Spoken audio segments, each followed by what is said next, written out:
Hi, we have started a new chapter in science, that is coal and petroleum.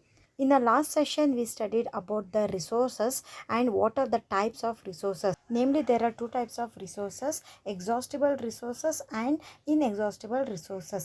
If you have not seen that video, I have given the link in description. Please watch that video before coming to this. Today we'll study about fossil fuel, where fossil fuels are formed and how they are formed.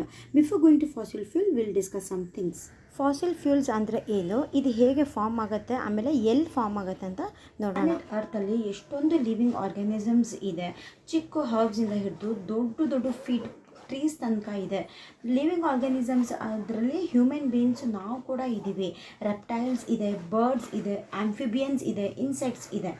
So ಈ ಎಲ್ಲ living ಆರ್ಗ್ಯಾನಿಸಮ್ಸ್ಗೆ life span ಅಂತ ಇದೆ. ಹುಟ್ಟಿದ ಮೇಲೆ ಒಂದಿನ ಸಾಯ್ತಾರೆ ಅಲ್ವಾ, ಅದೇ ಥರ ಈ ಲಿವಿಂಗ್ ಆರ್ಗ್ಯಾನಿಸಮ್ಸ್ ಬಂದು ಸತ್ತ ಮೇಲೆ ಏನಾಗುತ್ತೆ ಅಂದರೆ ಮೈಕ್ರೋ ಆರ್ಗ್ಯಾನಿಸಮ್ಸ್ ಬಂದು ಅದ ಮೇಲೆ ಆ್ಯಕ್ಷನ್ನ ಪರ್ಫಾರ್ಮ್ ಮಾಡುತ್ತೆ.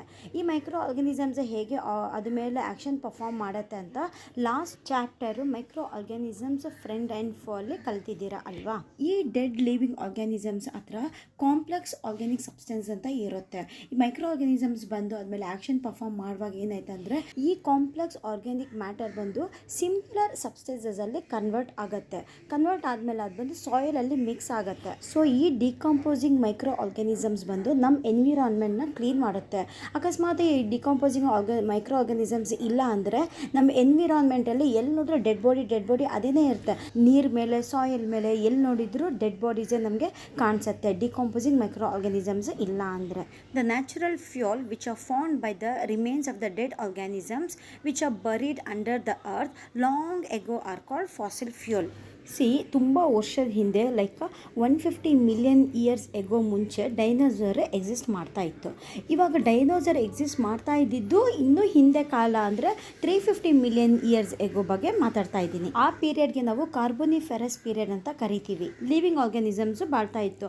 ಅದು ಲೈಫ್ ಸ್ಪ್ಯಾನ್ ಕಂಪ್ಲೀಟ್ ಆದಮೇಲೆ ಅದದ್ದು ಡೆತ್ ಆಯಿತು. ಡೆತ್ ಆದಮೇಲೆ ಏನಾಯಿತು, ಅದದ್ದು ಬಾಡಿ ಹೋಗಿ ಸಾಯಿಲಲ್ಲಿ ಹೋಗಿ ಮಿಕ್ಸ್ ಆಗುತ್ತೆ, ಫುಲ್ ಬರಿ ಆಗುತ್ತೆ ಒಳಗಡೆ ಹೋಗಿ. ಅದಾದಮೇಲೆ ಡಿಕಂಪೋಸಿಂಗ್ ಮೈಕ್ರೋ ಆರ್ಗ್ಯಾನಿಸಮ್ ಈ ಬಾಡಿ ಮೇಲೆ ಹೋಗಿ ಆ್ಯಕ್ಷನ್ ಪರ್ಫಾರ್ಮ್ ಮಾಡುತ್ತೆ. ಈ ಕಾಂಪ್ಲೆಕ್ಸ್ ಸಬ್ಸ್ಟೆನ್ಸಸ್ ಬಂದು ಬ್ರೇಕ್ ಮಾಡಿ ಸಿಂಪಲ್ ಸಬ್ಸ್ಟೆನ್ಸಸ್ಗೆ ಕನ್ವರ್ಟ್ ಮಾಡುತ್ತೆ. ಇನ್ನು ಫುಲ್ಲಾಗಿ ಕನ್ವರ್ಟ್ ಮಾಡಲಿಲ್ಲ, ಇನ್ನು ಬಾಡಿ ಕಂಪ್ಲೀಟ್ ಆಗಿ ಡಿಕಂಪೋಸ್ ಆಗಲಿಲ್ಲ. ಈ ಡೆಡ್ ರಿಮೇನ್ಸ್ ಇದೆ ಅಲ್ಲ, ಅದಕ್ಕೆ ನಾವು ಫಾಸಿಲ್ ಫ್ಯೂಲ್ಸ್ ಅಂತ ಹೇಳ್ತೀವಿ. ಸಪೋಸ್ ಒಂದು ಲಿವಿಂಗ್ ಆರ್ಗ್ಯಾನಿಸಮ್ಸ್ ಇದೆ, ಅದು ಬಾಳಿದ್ಮೇಲೆ ಅದು ಲೈಫ್ ಸ್ಪ್ಯಾನ್ ಕಂಪ್ಲೀಟ್ ಆದಮೇಲೆ ಡೆತ್ ಆಯ್ತಲ್ಲ, ಡೆತ್ ಆದಮೇಲೆ ಅದು ಹೋಗಿ ಸಾಯಿಲಲ್ಲಿ ಈ ಥರ ಹೋಗಿ ಸೇರ್ಕೊಂಡಿದ್ಮೇಲೆ ಈ ಥರ ಒಂದು ಸಾಯಿಲ್ದು ಒಂದು ಲೇಯರ್ ಬರುತ್ತೆ. ತಿರ್ಗಾ ನ್ಯೂ ಲಿವಿಂಗ್ ಆರ್ಗ್ಯಾನಿಸಮ್ಸ್ ಬಂತು, ಅದು ಡೆಡ್ ಬಾಡಿ ಮಣ್ಣಲ್ಲಿ ಹೋಗಿ ಸೇರ್ಕೊಂತು. ತಿರ್ಗಾ ಆದಮೇಲೆ ಒಂದು ಸಾಯಿಲ್ದು ಲೇಯರ್ ಬಂತು. ಇದೇ ಥರ ಪದೇ ಆಗ್ತಾ ಏನಾಯ್ತು ಅಂದರೆ ಫಾಸಿಲ್ಸ್ ಫಾರ್ಮ್ ಆಗುತ್ತೆ. As more soil deposited over them, they were compressed. The temperature also rose.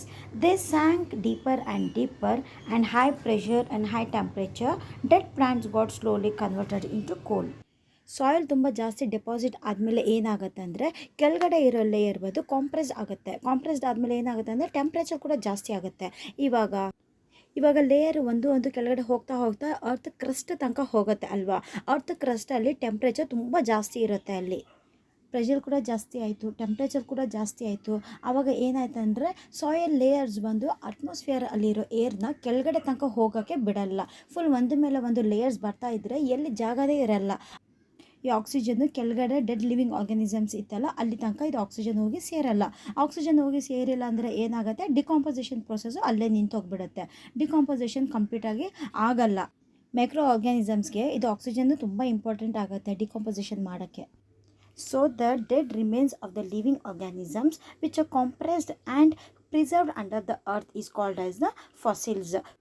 Preserve ಆಗಿದೆ ತುಂಬ ವರ್ಷದಿಂದ, ಆಮೇಲೆ ಕಾಂಪ್ರೆಸ್ ಆಗಿದೆ. ಕಾಂಪ್ರೆಸ್ ಅಂದರೆ ಒಂದು ಮೇಲೆ ಒಂದು ಭಾರ ಬೀಳ್ತಾ ಅದು ಕೆಳಗಡೆ ಅರ್ತ್ ಕ್ರಸ್ಟ್ ತನಕ ಹೋಗಿದೆ. ಇದಕ್ಕೆ ಫಾಸಿಲ್ ಫ್ಯೂಲ್ಸ್ ಅಂತ ಹೇಳ್ತೀವಿ. ಇವಾಗ ನಮ್ಮ ಹತ್ರ ಫಾಸಿಲ್ ಇದೆ, ಈ ಫಾಸಿಲಿಂದ ನಾವು ಎನರ್ಜಿ ಡಿರೈವ್ ಮಾಡ್ತೀವಿ, ಅದು ಫಾಸಿಲ್ ಫ್ಯೂಲ್ಸ್ ಅಂತ ಹೇಳ್ತೀವಿ.